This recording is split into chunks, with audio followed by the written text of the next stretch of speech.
السلام علیکم دوستو، آج کی کہانی کا نام ہے درویش، گدھا اور عقاب۔ ایک دفعہ کا ذکر ہے، ایک چھوٹا سا گاؤں تھا جہاں ایک نوجوان لڑکا رہتا تھا جس کا نام احمد تھا۔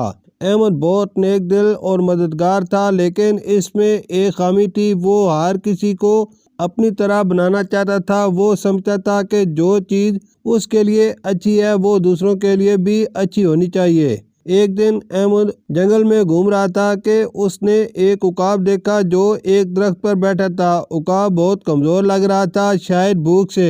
احمد کو ترس آ گیا اور اس نے سوچا کہ کیوں نہ اسے کچھ کھلایا جائے۔ اس نے قریب ہی گھاس کے میدان سے تازہ گھاس توڑی اور عقاب کے سامنے رکھ دی، لیکن عقاب نے گھاس کی طرف دیکھا تک نہیں۔ احمد نے اصرار کیا، حتیٰ کہ اس نے عقاب کے منہ میں گھاس ڈالنے کی کوشش کی، لیکن عقاب نے پر پھڑپھڑائے اور دور اڑ گیا۔ احمد بہت مایوس ہوا۔ پھر احمد نے ایک گدھا دیکھا جو ایک درخت کے نیچے بندھا ہوا تھا۔ گدھا دبلے پن کا شکار لگ رہا تھا۔ احمد نے سوچا کہ گوشت کھانے سے اس کی طاقت واپس آ جائے گی۔ اس نے گاؤں سے گوشت کا ٹکڑا لایا اور گدھے کے سامنے رکھ دیا۔ گدھے نے گوشت کو سونگھا، لیکن کھانے کی بجائے پیچھے ہٹ گیا۔ احمد نے پھر زبردستی کی کوشش کی، لیکن گدھے نے گوشت کو چھوا تک نہیں۔ آخرکار گدھا بیمار ہو گیا اور لیٹ گیا۔ احمد بہت پریشان تھا، وہ سمجھ نہیں پا رہا تھا کہ اس کی مدد کیوں قبول نہیں کی جا رہی۔ اسی وقت ایک بزرگ درویش وہاں سے گزرے۔ انہوں نے احمد کو اداس دیکھا اور پوچھا، بیٹا کیا مسئلہ ہے؟ احمد نے سارا واقعہ سنایا۔ درویش مسکرائے اور کہا، بیٹا تمہاری نیت اچھی ہے، لیکن تم فطرت کے قانون کو نہیں سمجھے۔ عقاب کو گھاس کھلانے اور گدھے کو گوشت کھلانے کی کوشش کبھی نہ کرو۔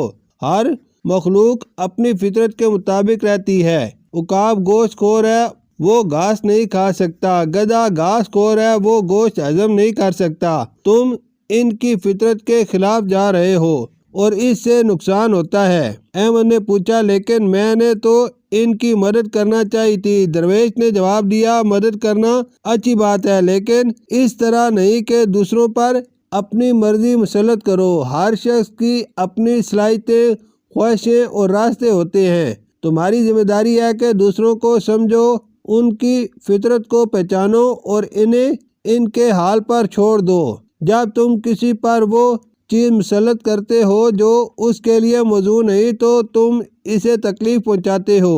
یہ سن کر احمد کی آنکھیں کھل گئیں۔ اسے احساس ہوا کہ اس کی محبت اور مدد میں بھی حکمت ضرور ہے۔ اس نے درویش کا شکریہ ادا کیا اور وعدہ کیا کہ اب وہ کسی پر اپنی مرضی نہیں تھوپے گا۔ اس واقعے کے بعد احمد نے سبق سیکھا، وہ دوسروں کو ان کی فطرت کے مطابق قبول کرنے لگا۔ اسے احساس ہوا کہ روحانی ترقی کا راہ دوسروں کی ذات کو قبول کرنے میں ہے۔ فلسفانہ طور پر ہم سب سے عقل مند آدمی سمجھا جاتا ہے اور وہ سب کو یہی نصیحت کرتا ہے، ہر کسی کو اس کی فطرت کے مطابق قبول کرو اور کبھی عقاب کو گھاس یا گدھے کو گوشت کھلانے کی کوشش نہ کرو۔ اخلاقی سبق: زندگی میں ہمیں دوسروں کی فطرت کو سمجھنا چاہیے اور ان پر اپنے خیالات مسلط نہیں کرنے چاہیے۔ یہی روحانی اور فلسفانہ حکمت ہے۔ شکریہ۔